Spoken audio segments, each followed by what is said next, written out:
नमस्कार विद्यार्थियों, मैं आपका पासवान भैया फिर एक नई क्लास आपके लिए लेके आया। क्लास 12th का chapter 6 the soldier Bihar board exam के लिए देख पा होंगे। इससे पहले मैंने 5 क्लासेस करवा चुका हूं मैं आपकी पोएम की। ये आपका 6 चैप्टर है। आई होप आप लोगों ने उसको देखा हो और खूब ढेर सारा प्यार दिया हो। अगर नहीं देखा है तो आप जाके पहले उन वीडियो को कवर कीजिए, फिर इसके पे आइए। अगर पहले इस वीडियो को आज देख रहे हो तो आज इसे कंप्लीट कर लो, फिर उसके बाद उस वाली वीडियो को देखना, क्योंकि यार सारे क्वेश्चन करने जरूरी हैं। 29-30 क्वेश्चन है सब में, ज्यादा भी नहीं है। सब 30 क्वेश्चन भी कर लोगे तो आप बहुत बहुत सारे इंपॉर्टेंट क्वेश्चन करा रहा हूं मैं, इसी में से आपके एग्जाम में आएगा। और छोड़ना कुछ भी नहीं है। अब मान लो 5th चैप्टर छोड़ दिया आपने और उसी में से कुछ आ गया, उसी में से कुछ लड़ गया आपका, तो फिर वो खराब हो जाएगा। 1-2 चैप्टर छोड़ने के कारण कुछ क्वेश्चन नहीं आए, वहां पर उसी में से आ गया, उसी का वेटेज थोड़ा ज्यादा रख दिया, 2 क्वेश्चन पूछ लिए तो खराब हो जाएगा। जो हमारा स्कोर लेकर चलना है आपका डिस्टिंक्शन 60+ तो सभी के आएंगे जो वीडियो देखेगा, लेकिन जो अच्छे मार्क्स लाने हैं तो आपको सारा वीडियो देखना है। और ज्यादा भी नहीं है, 29-30 क्वेश्चन है सबका। स्टोरी में थोड़ा ज्यादा था लेकिन पोएम में उतना ही है। तो आई होप आप लोग सारे वीडियो देखो और खूब ढेर सारा प्यार दो। करें स्टार्ट करें हम। तो पहला क्वेश्चन हम देख पा रहे होंगे। चैप्टर का नाम द सोल्जर, इंग्लिश, ठीक है, इंग्लिश पोएम आपका। बुक का नाम रेनबो पार्ट 2। जैसे देख पा रहे आप, ये सिर्फ क्लास 12th के लिए नहीं है, ये आपके लिए पेपर S2, स्टेट के पेपर 2 और बीपीएससी ट्री के लिए भी है। क्यों जरूरी है इसके लिए? क्योंकि जरूरी है। एक तो आप इसका एग्जाम देने जाओगे, जिनका क्वालिफाई हो गया है वो इसका एग्जाम देने जाएंगे, तो आप जानते ही हो कि उसमें रहता है लिटरेचर भी आपसे पूछेगा, ग्रामर तो पूछेगा, पर लिटरेचर भी आपसे जरूर पूछेगा। और मोस्टली होता है कि पोएम ही पूछे, पोएम की कुछ लाइनें दे दे बीच में से और आपसे पोएम पूछे, तो लिटरेचर जरूर करना है आपको। और दूसरी तरफ से ये है कि जब आप पढ़ाने भी जाओगे अपने क्लासों में, जब लग जाओगे बीपीएससी के थ्रू टीचर, बीपीएससी के थ्रू टीचर लग जाओगे 4.0 में, तो आपको ये क्लास में भी पढ़ाना ही होगा जो इंग्लिश के हैं। तो क्लास 12th के बाद बहुत सारे जानकार हो गए जो आप बीपीएससी का पेपर दे रहे होंगे, बहुत हल्ला होता है बिहार में, तो आप हमारा चैनल और मेरा वो आप रेकमेंड कर सकते हो, मेरी क्लासेस, ठीक है। जैसे कि आप पढ़ पा रहे होगे। पहला question, the poet in the soldier is in love with, मतलब सोल्जर को किससे प्यार होता है? जर्नल से क्वेश्चन है। अगर आप चैप्टर नहीं भी पढ़े हो तो मैं समरी बताऊंगा आपको कि इसमें एक सोल्जर होता है, लेखक होता है इंग्लैंड का। जैसे हमारे देश में हमारे सैनिक सबसे ज्यादा किससे प्यार करते हैं? सबसे ऊपर, अगर मैं हूं नागरिक भी, पर सैनिक को ज्यादा उसमें रखा जाता है जो देश के प्यार करते हैं। वो अपने जान बिल्कुल हथेली पे लेकर रहते हैं। हमारी भी जान खतरे में ही है, हम भी अपने देश से प्यार उतना ही करते हैं, लेकिन जो सोल्जर होते हैं, सोल्जर के जितना तो नहीं करते ना, जो हर टाइम अलर्ट रहते हैं, वो हर टाइम उनका लाइफ रिस्क में रहता है, हाई पॉइंट पे रहता है कि कभी भी उनकी डेथ हो सकती है, सैक्रिफाइस के उसमें रहता है। तो सोल्जर सबसे ज्यादा किससे प्यार करता है? अपनी कंट्री से। बेसिक क्वेश्चन है, अगर आपने चैप्टर नहीं भी पढ़ा होगा तो आप क्वेश्चन पढ़ते ही आप आंसर करोगे कोई सा भी। इसमें जो रूपर्ट ब्रूक है, वो जिन्होंने लिखी है स्टोरी, वो भी एक सोल्जर इंग्लैंड के रह चुके हैं वर्ल्ड वॉर वन में। वो बताते हैं कि कैसे मैं अपनी लड़ाई में जाता था। इसमें कोई वो नहीं कि डेथ वगैरह, ये सिर्फ अपने देश के प्रति प्यार है कि मैं अपने देश के लिए किसी दूसरे देश को रोकूं, दूसरे देश में लड़ूं, और वो कहते हैं। और इसमें बहुत मेरी प्यारी बात है, चलो मैं आगे बताऊंगा। एक बहुत प्यारा सा कुछ बताते हैं पोएम के थ्रू, वो जब मर जाएंगे और मेरी खून की बूंदें अगर दूसरे देश में गिरेंगी तो कुछ बोलते हैं, चलो आगे बताऊंगा। Second question, the line in the heart at peace under an English heaven is taken from, बताइए। और autumn the soldier, song of myself, fire heaven, बताइए क्या हो जाएगा? The soldier. अब देखो इसमें कीवर्ड्स ढूंढो। कीवर्ड्स आपको होना चाहिए इन हार्ट एट पीस, दिल में शांति। दिल में शांति कब मिलती है? अंडर इंग्लिश हेवन है ना। इंग्लिश का मतलब होता है, हमेशा याद रखना, इंग्लैंड को इंग्लिश से जाना जाता है, ठीक है। तो इंग्लैंड हेवन में क्या हो? अपने देश के बारे में पता कर रहे हैं ना, कि उनका सुकून जो उनके दिल में है वो अपने देश के लिए। तो किस पोएम में से बताया गया? द सोल्जर में से। ऐसे सुनते रहेंगे जो मैं बोल रहा हूं और कॉपी पेन लेके बैठेंगे। हमेशा बोलता हूं कॉपी पेन जरूर लेके बैठे, जिससे मेरे आंसर करने से पहले आप लोग आंसर करें, यार रिवीजन हो जाए एक देर। अब सही आंसर होगा तो एग्जाम रूम में भी आप सही, हमेशा हर क्लास में जरूर बोलता हूं, क्योंकि बहुत जरूरी है यार, हर को एग्जाम के लिए जरूरी है कि आपने यहाँ पर अगर पहले मेरे से ठीक आंसर करेक्ट किया तो आप जरूर वही आंसर अपने एग्जाम हॉल में भी लगाओगे, और गलत किया तो यहीं पर आप उसे ठीक कर लोगे, और दूसरी बार वो क्वेश्चन अगर आएगा एग्जाम में तो आप जरूर उसको करेक्ट करोगे। क्योंकि वो क्रिएट हो जाती है कि यार मैंने गलत किया था, सर ने ये बताया था, सबकॉन्शियस माइंड, आपको पता नहीं चलेगा पर आपको क्रिएट जरूर होगा। तो बताओ तीसरा question, Rupert Brooke praises England, Germany, Russia, फिर अमेरिका। थर्ड का आंसर करेंगे। मैंने पहले बोला इंग्लैंड, जो सोल्जर थे वो रूपर्ट ब्रूक पहले एक सोल्जर रहे हैं, वही अपनी कहानी बता रहे हैं कि मैं जब सोल्जर रहा था तो कैसे कैसे मैंने अपने देश के लिए प्रति जान दी, अपने देश के लिए कितनी लड़ाइयां लड़ी। जहां भी मैं अपने कोई भी बाहर का देश मेरे पर हमला करता है तो हम ये नहीं सोचते कि वो हमारी जान जाएगी, हम अपने देश को प्रोटेक्ट करने के लिए लड़ते हैं, हमारे लोगों को प्रोटेक्ट करने के लिए लड़ते हैं। लोग बताते हैं कि मैं जहां मरता हूं ना, तो अगर मैं दूसरे देश की धरती पे भी मर गया तो वो भी इंग्लैंड बन गया। उनका कहने का जैसे हमारे जवान देखो कहीं भी लड़ते हैं, अभी चाइना से ही बार बार लड़ाई होती है तो पीछे नहीं हटते, चाहे कितनी भी जाने चली जाए। बहुत लोग जाने, बहुत जो सरकार नंबर छुपाती भी है बहुत ज्यादा, बहुत सोल्जरों की जान जाती है हर दिन कॉन्फ्लिक्ट में, चाहे पाकिस्तान से हो चाहे चाइना से हो, लेकिन फिर भी हम पीछे हटने वाले चाहे जितनी भी जाने चले जाए। उन लोगों को भी पता है, सोल्जरों के फैमिली को भी पता है कि हमारे बाहर नहीं आए हैं, सरकार उनको पैसे देता है, वो भी कहीं भी आपने सुनते नहीं होगा कि हल्ला कर रहे हैं वो लोग, नहीं हल्ला भी नहीं होता, क्योंकि यार हमें देश को कवर करने के लिए चारों तरफ से दुश्मन है, हमें अपनी जानें गंवानी पड़ेगी। चाहे आपके हमारे भाई बहन होते हैं, हमारे मेरे कजन्स हैं, मेरे भाई हैं, और हमको भी मौका मिलेगा तो हम भी अपनी जान सबसे पहले रखेंगे अपने देश के लिए। मैं और आप बिहार में तो जानते हो हर घर में एक फौजी है, और गरीब का ही बेटा फौजी बनता है तो हम तो हमारे पास गंवाने को क्या ही होता है एक जान, तो हम तो हमेशा तैयार ही रहते हैं उसके लिए। तो the soldier is a ode, a sonnet, a epic, या फिर क्या, none of this. A sonnet, ठीक है, एक पोएम की तरह है, कहानी की तरह है। The soldier is dash poem, बताओ क्या, सिंबॉलिक, लिरिक्स, या पैट्रियोटिक। पैट्रियोटिक मतलब बताओ क्या होगा, बताइए, सिंबॉलिक था, लिरिक्स था, या फिर पैट्रियोटिक था।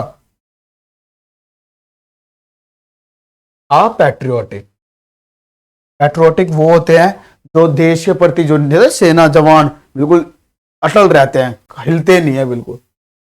The soldier deal with France, Russia, Scotland, या फिर इंग्लैंड, बताओ कहां से।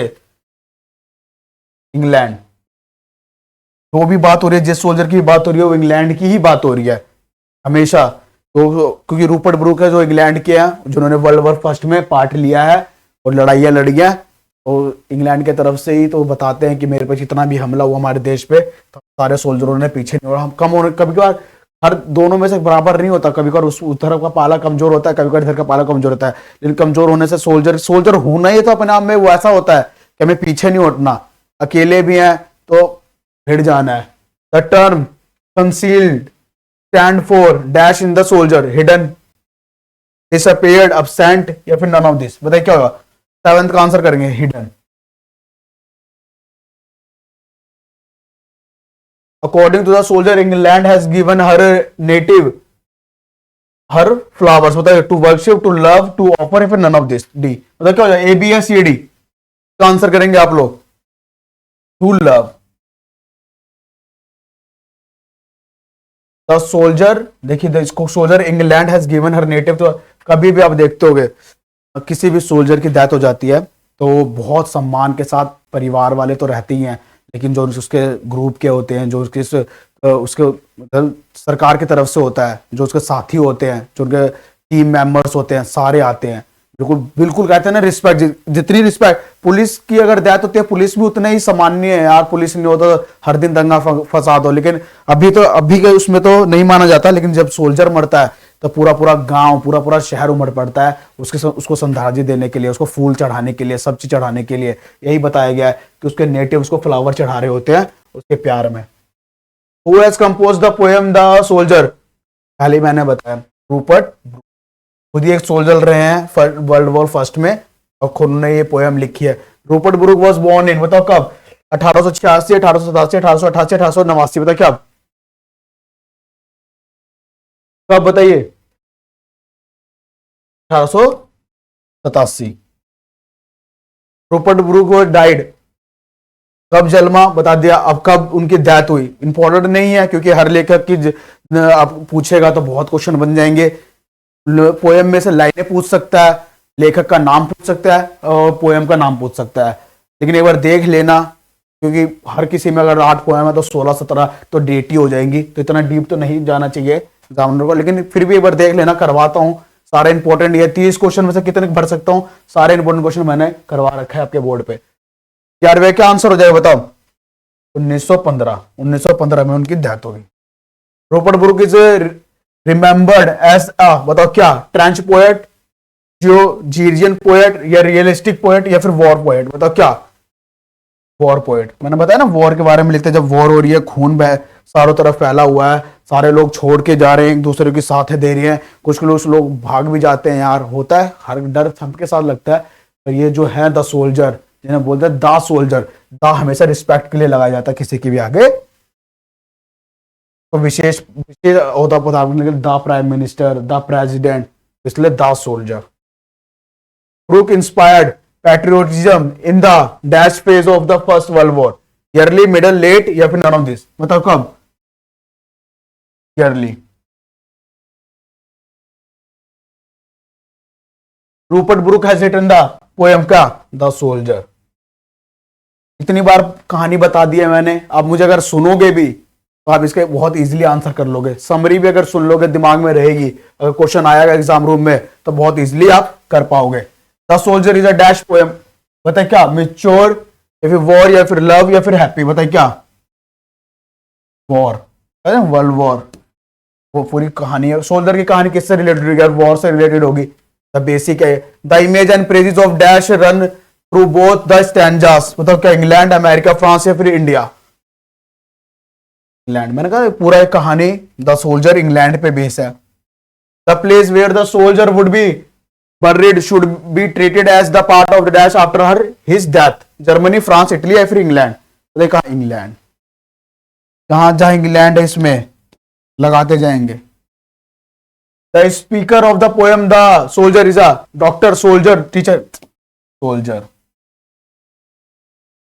The poem is dash patriotic poem, बताइए क्या? Song of myself, fire hymn, the soldier, the epitaph? The soldier. Patriotic की कहां बात हुई है?